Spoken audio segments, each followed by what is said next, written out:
Welcome back once again to Current Events Now. We're glad to have you here. And because you're here, can we ask you to do two things for us? Can you hit the plus up button and subscribe? That we will be so glad if you would do that. Thank you, thank you, thank you. Today, we have a very interesting topic. A topic that has been out in the news pretty much ever since President-elect Trump has taken office. He has signed probably 30, 40, 50 executive orders. Just today, I'm going to list off some of the orders he did just today. Today, he signed an executive order removing us from the United Nations Human Rights Council. He did that today. Just 2 hours ago, he signed off on an executive order removing us from the United Nations Human Rights Council. And then, not too long after that, he signed off on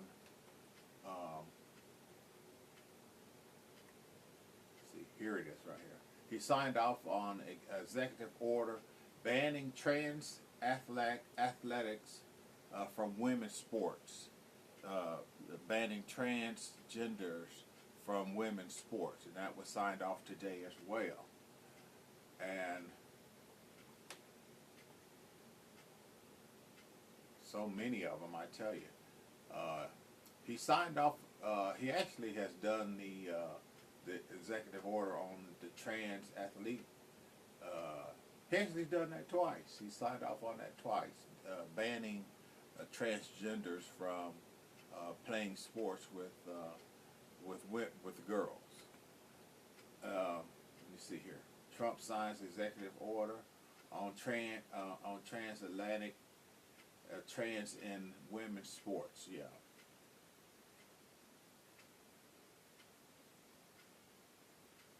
He has signed a lot of executive orders, folks.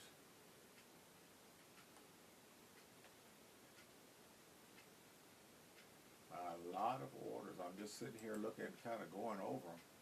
It's been a lot. The president signed an executive order withdrawing the U.S. from the United Nations Human Rights Council, that and cutting off the funding.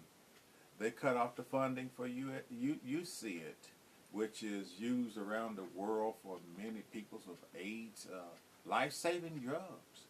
A lot of the stuff that UCIT do, it actually saves lives, but they've done away with that. But the one thing that gets me is just all of these here executive orders. I'm going to go through some of them. There's so many. Ain't no way I'm going to go. I ain't no way I'm going to touch on all of them. There's just no way. And we'd be here all day. Because he has done a slew of executive orders. Let's see. Let's start here. Unleashing property through deregulation. So to put that in layman's terms, they want land so they can drill, baby, drill. That's what that means. Expanding education freedom and opportunity for families. I wonder what that's about. Sounds okay. Sounds good. Ending radical indoctrination in K through 12 schooling. I can tell you exactly what that is. It's a training course that lawyers that want to excel past just being your basic lawyer, they take this type of training.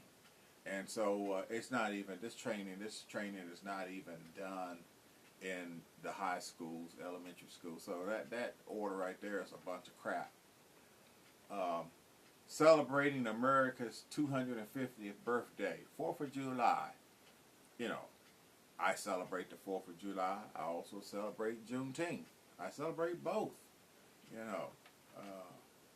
That's one thing I like about this country is the freedoms that we have, the choices we can make.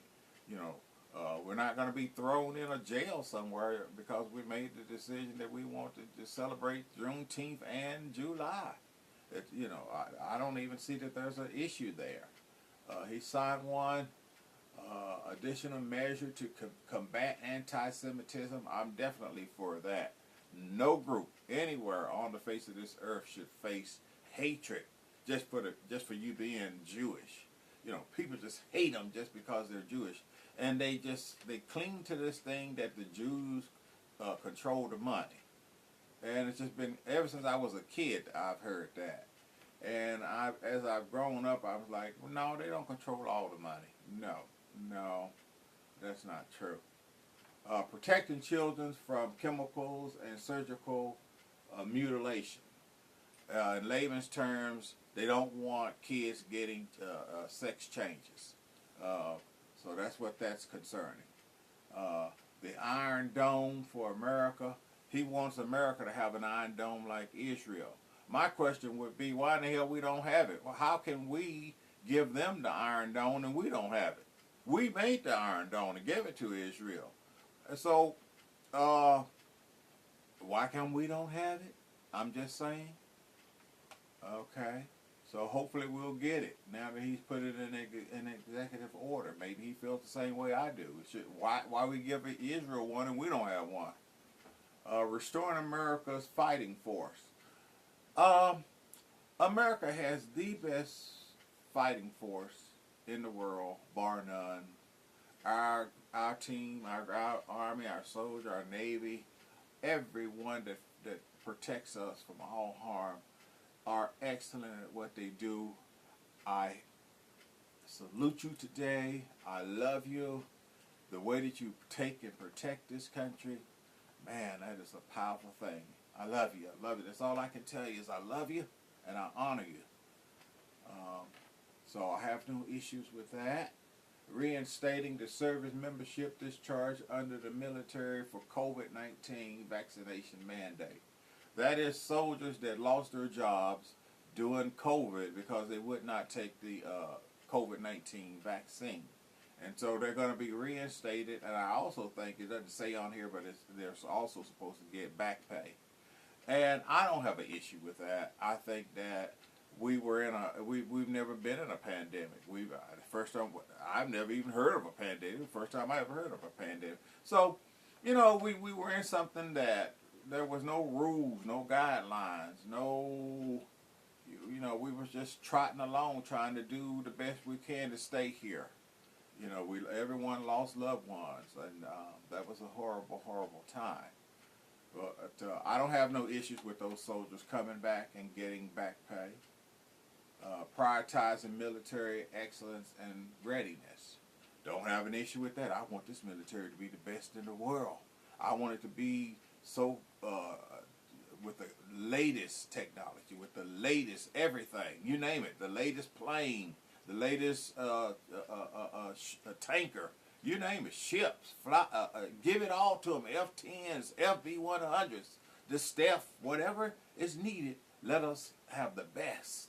So that's a good one there. I like that executive order. Enforcing the Hyde Amendment, and that is just, I think it has to do with women being respected in the workplace. So I have no issue with that. We should respect everyone. So emergency measure to provide water resources in California and improve disaster response in certain areas. That's concerning the California fires that we went through. And my heart goes out to everyone in California. I pray Godspeed that you guys can get your homes built back. I know that there was insurance issues where insurance companies were pulling out. But I pray, God, that you guys are covered. I pray His blessings upon you. I pray that He will give you some comfort in this time. Because when you lose your home and all you have is the clothes on your back, no one can understand. It's like you're starting over. And all you got is what's on your back. The house burned down. If you were lucky to yank a picture off the wall as you were going out so that you wouldn't get burned up.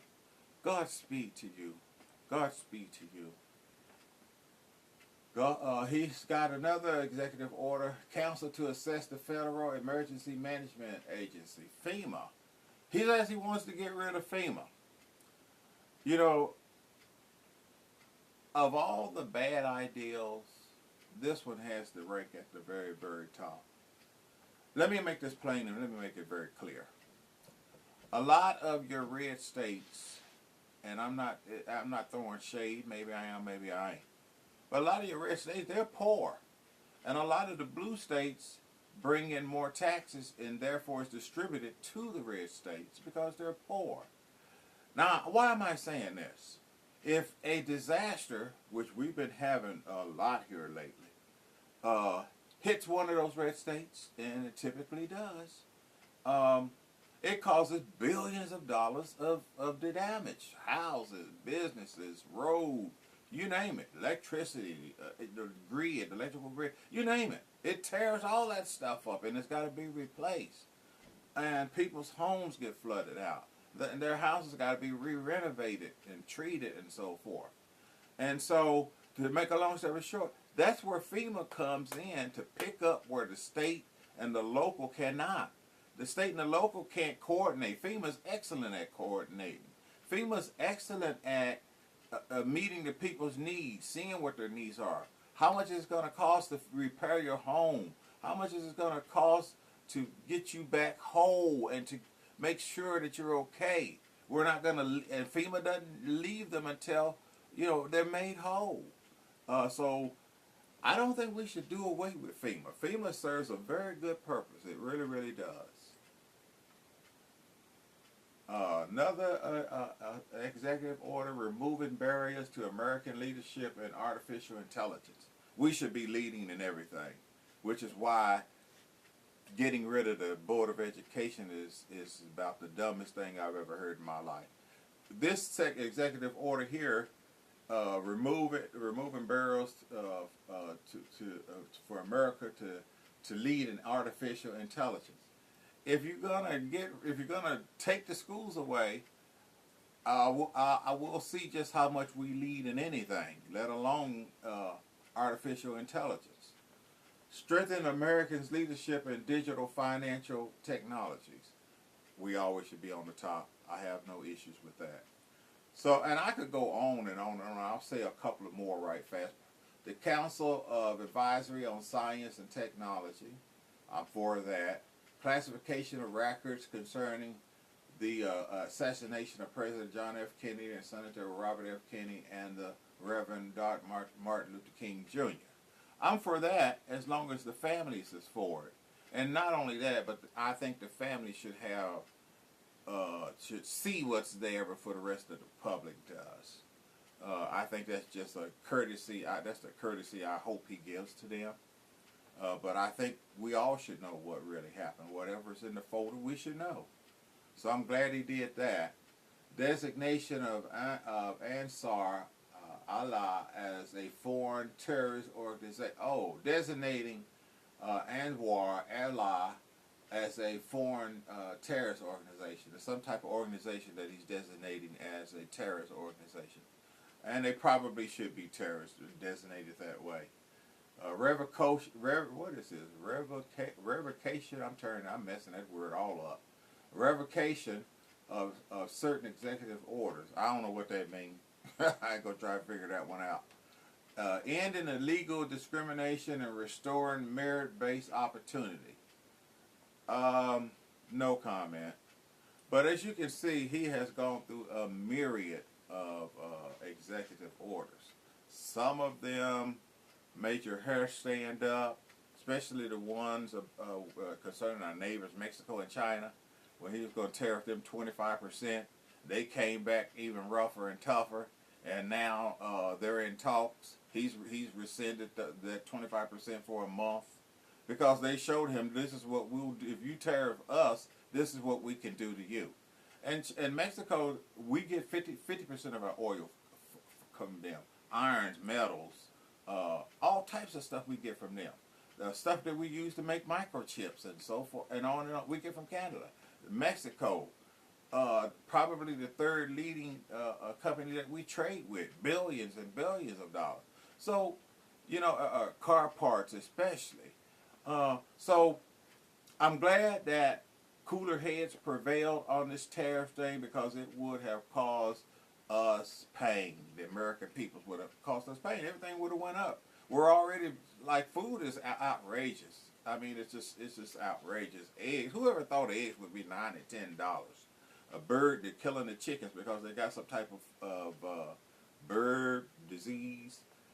So I just wanted to bring up this here executive orders. Do you think he's done too many executive orders? Do you think he's not done enough? Do you think it'll help? Do you think it'll hurt? These are some of the things I want you to think about. Maybe go online and take a look at these here executive orders. It's well over 30, upwards of 40.